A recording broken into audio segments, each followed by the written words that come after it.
आज हम उस अभिनेता के बारे में बात करने वाले हैं जिसको इंडस्ट्री में लोग बाबूजी के नाम से जानते हैं। आलोकनाथ का पूरा नाम आलोकनाथ झा है। आलोकनाथ का जन्म 10 जुलाई 1956 को बिहार के खगड़िया जिले में एक मैथिल ब्राह्मण के घर में हुआ। उसके जन्म के कुछ दिन बाद ही उसके पूरा परिवार दिल्ली शिफ्ट हो गए थे और उसके पिताजी दिल्ली में एक डॉक्टर के रूप में कार्यरत थे। और बात करें आलोकनाथ का स्कूलिंग का, दिल्ली के 12 खंबा रोड स्थित मॉडर्न स्कूल से हुई और फिर उन्होंने हिंदू कॉलेज में एडमिशन लिया और कॉलेज के दौरान ही रुचिका थिएटर से जुड़कर बहुत सारे प्लेज किए, बहुत सारे स्ट्रीट प्लेज किए। उनके पिताजी काफी सपोर्टिव थे आलोकनाथ को लेके, बोले अगर तुमको एक्टिंग ही करना है तो उसके बारीकियों को समझो, NSD के लिए ट्राई करो। तो उन्होंने वही किया, नेशनल स्कूल ऑफ ड्रामा के लिए ट्राई किया और संजोग बस उनका पहला ही अटेम्प्ट में सिलेक्शन हो गया। उस समय उसका बैचमेट थे नीना गुप्ता और अनु मलिक, वहीं सतीश कौशिक, अनुपम खेर और पंकज कपूर जैसे एक्टर उनके सीनियर थे। फिर एक्टिंग में काफी रुझान होने के कारण उन्होंने 3 साल तक बहुत मेहनत किया नेशनल स्कूल ऑफ ड्रामा में और फाइनली वो दिन आ ही गया। और आलोकनाथ जब ग्रेजुएट हुआ नेशनल स्कूल ऑफ ड्रामा से, वो साल था 1980। फिर उसके बाद आलोकनाथ मुंबई शिफ्ट हो गए। नमस्कार दोस्तों, मैं हूँ DK, आप लोग का स्वागत करता हूँ बॉक्स ऑफ इंडियन सिनेमा के ऑफिशियल यूट्यूब चैनल पर और जुड़े रहिए हमसे।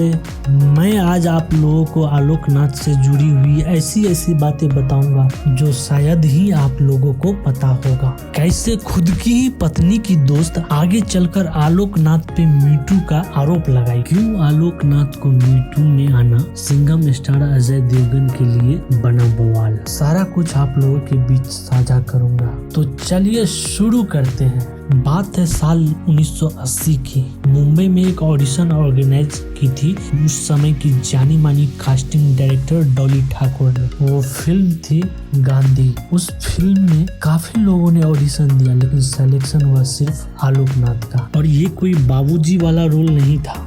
कहा जाता है कि उस फिल्म के लिए आलोकनाथ को 20,000 रुपए मिले थे, जो कि उन्होंने अपने पिताजी को दिया।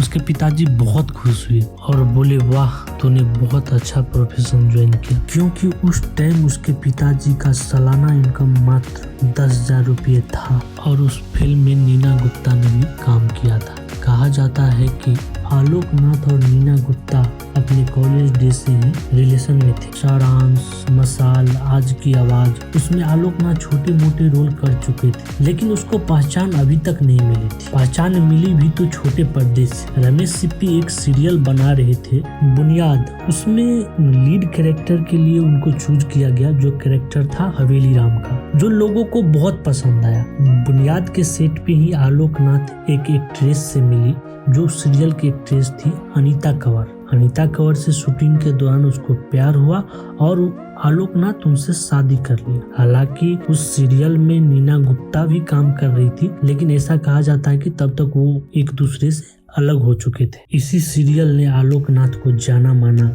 एक्टर बना दिया, क्योंकि आलोकनाथ उस समय मात्र 23 साल के थे और 80 साल तक के कैरेक्टर वो कर चुके थे, जिसे लोगों ने काफी पसंद किया। लेकिन आलोकनाथ को कुछ और ही करना था। वो बाबूजी का कैरेक्टर करने नहीं आए थे, उनको बनना था लीड एक्टर। उसी बीच आलोकनाथ को एक B ग्रेड फिल्म मिला जिसकी एक्ट्रेस टीना मोमिन थी और लीड एक्टर आलोकनाथ थे। उस फिल्म का नाम था कामा अग्नि, जो उस टाइम के हिसाब से बहुत बोल्ड फिल्म था।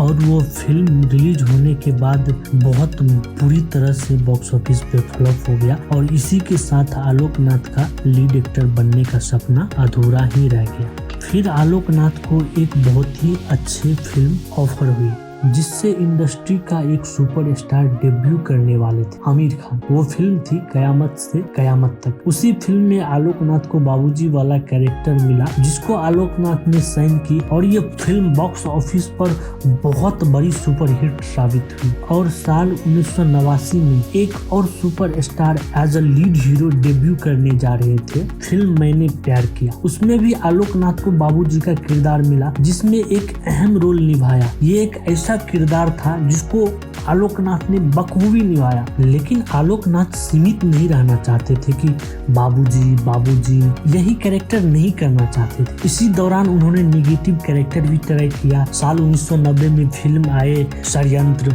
बोल राधा बोल, विनाशक में भी उन्होंने निगेटिव किरदार किया। लेकिन जो फेम उन्हें बाबूजी वाले किरदार से मिला, उनको निगेटिव किरदार से नहीं मिला। फिल्मों में अच्छा कर ही रहे थे, उसी दौरान उनको एक तारा नाम का सीरियल ऑफर हुआ जिसमें दीपक सेठ का कैरेक्टर किया, और उस सीरियल का राइटर आलोकनाथ की पत्नी की दोस्त थी। मैं बात कर रहा हूँ विनीता नंदा, जो बाद में आलोकनाथ पर मीटू का आरोप लगाया। फिर उसी सीरियल के दौरान बहुत सारे को एक्टर का आलोकनाथ से शिकायत थी कि आलोकनाथ ड्रिंक करने के बाद उसका बिहेवियर काफी बुरा हो जाता है। पर सुने कौन, क्योंकि उस टाइम तक आलोकनाथ काफी बड़ा नाम हो चुका था, कोई इनके सामने बोलने की जरूरत नहीं किया करता था। फिर सेट पे कुछ लोगों ने प्लान बनाया, अगली बार इसको रंगे हाथों पकड़ना है। फिर एक दिन ऐसा टाइम आ गया, आलोकनाथ ड्रिंक करके आया, फुल नशे में था और उस सीरियल की एक एक्ट्रेस के साथ बदतमीजी करने लगा। फिर उस दिन सभी ने देखा और चैनल से आलोकनाथ के बिहेवियर के बारे में कंप्लेन कर दिया गया। फिर चैनल ने आलोकनाथ को उस सीरियल से निकाल दिया। फिर उस सीरियल का टीआरपी गिर चुकी थी। फिर विनीता नंदा और कुछ चैनल के लोगों में मीटिंग हुआ। चैनल वालों ने बोला कि सीरियल में एक टाइम लैप लेंगे और कुछ नए कैरेक्टर ऐड करेंगे और उसी के साथ पुराना कैरेक्टर भी ऐड करेंगे आलोकनाथ का।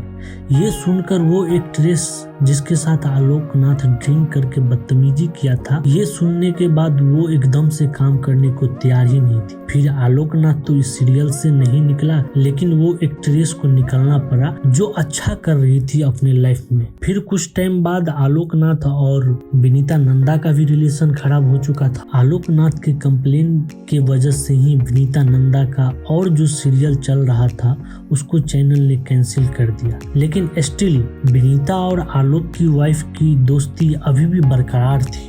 एक दिन आलोक के घर में पार्टी थी। उस दिन आलोक की वाइफ घर पे नहीं थी। उस टाइम पार्टी में विनीता भी आई थी और ड्रिंक भी की। जब रात के 2 बज गए, विनीता जाने लगी तो उसका कहना है कि उससे कोई पूछने तक नहीं आया, चलो तुम्हें ड्रॉप कर देता हूँ। फिर जब गाड़ी से कुछ दूर विनीता गई तो सुनसान सड़क पर तभी आलोकनाथ पीछे पीछे गाड़ी से आया और उन्होंने विनीता को और ड्रिंक करवाई। विनीता कहती है उस दिन शराब में कुछ मिलाया था, यही कारण है कि उस दिन रात को सोई और अगले दिन दोपहर में उठी तो उसने देखा कि उसके बॉडी पर बहुत सारे निशान हैं। उसको समझ आ गया कि उसके साथ नशे के हालत में बहुत बुरा हुआ। इस बात का विनीता ने कंप्लेन भी किया, लेकिन किसी ने सुना ही नहीं।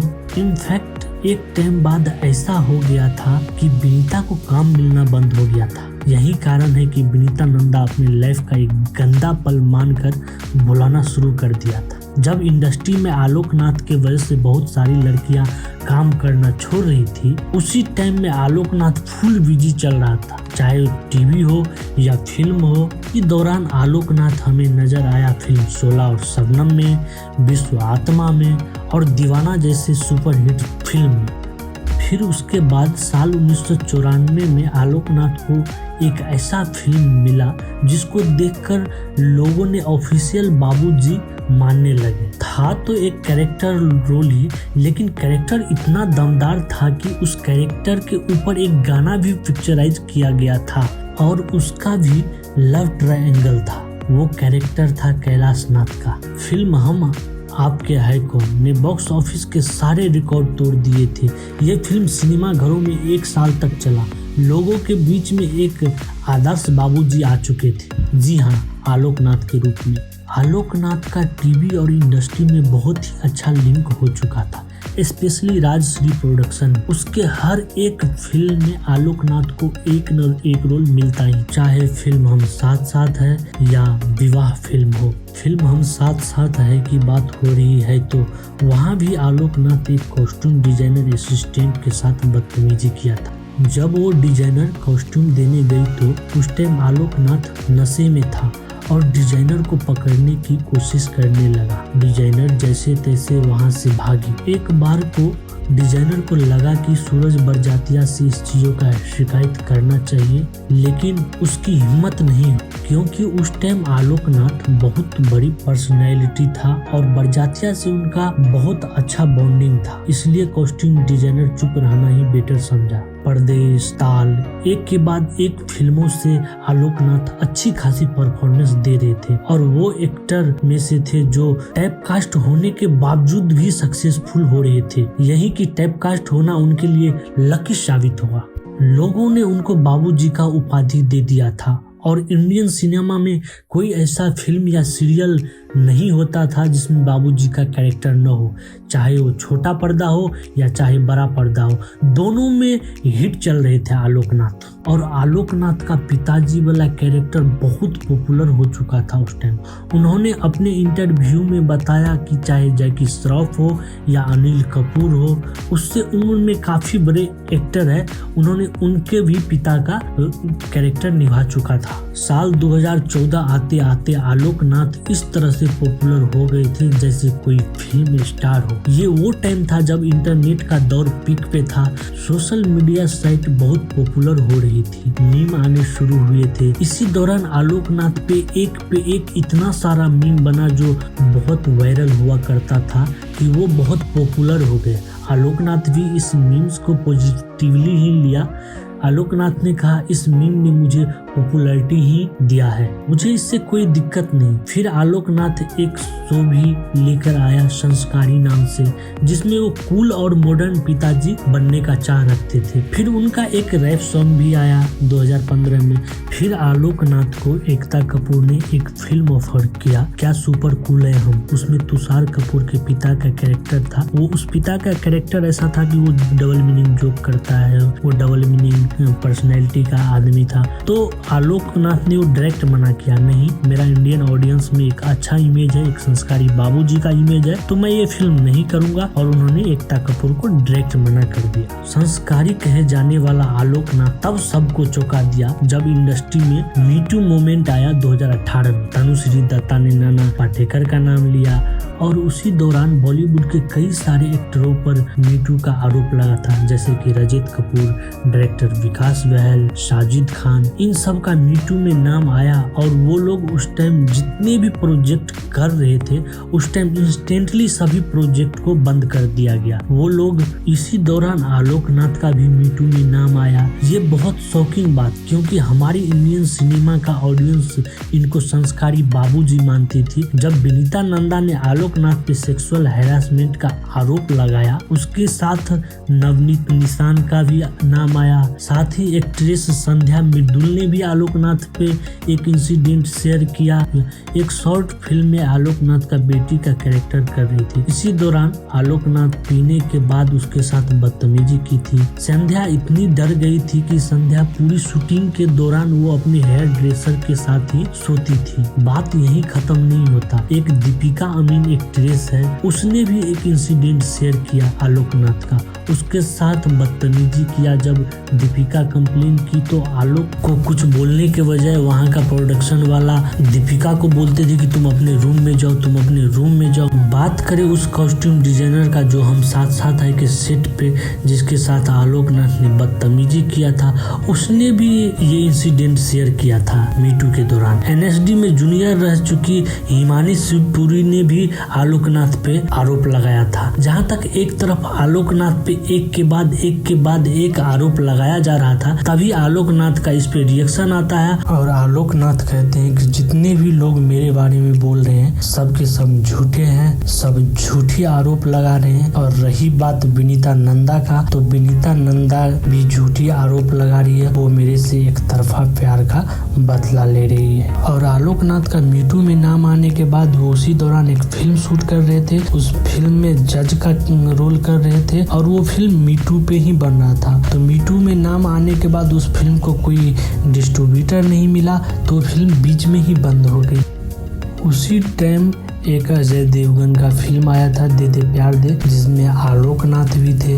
रिलीज होने के बाद लोगों ने अजय को बहुत ट्रोल किया, क्योंकि मीटू के अगेंस्ट अजय देवगन भी खड़े हुए थे। उन्होंने बोला था अगर हमारी कंपनी में ऐसा कुछ होता है तो उसकी जिम्मेदार मैं खुद होऊंगा, इसलिए लोगों ने बहुत ट्रोल किया। लेकिन एक इंटरव्यू के दौरान अजय देवगन ने खुलासा किया कि मैंने बहुत कोशिश किया कि उनका सीन कट कर दूं, लेकिन उनके साथ और 4-5 एक्टर का सीन था तो टाइम इशू के कारण मैं वो सीन नहीं कर पाया, और यही कारण रही कि दे दे प्यार दे फिल्म बहुत बड़ी फ्लॉप साबित हुई थी और इसका खामियाजा अजय देवगन साहब को चुकानी पड़ी थी। अगर आप लोगों को ये वीडियो पसंद आया तो अपने 2-4 दोस्तों के पास जरूर शेयर करें। मैं ऐसे ही इंडस्ट्री से जुड़ी हुई खबर लाते रहूँगा। लाइक करें, शेयर करें एंड सब्सक्राइब करें। अगर आप लोगों को कोई सुझाव देना हो तो आप लोग अपना सुझाव या सजेशन कमेंट बॉक्स में दे सकते हैं। धन्यवाद।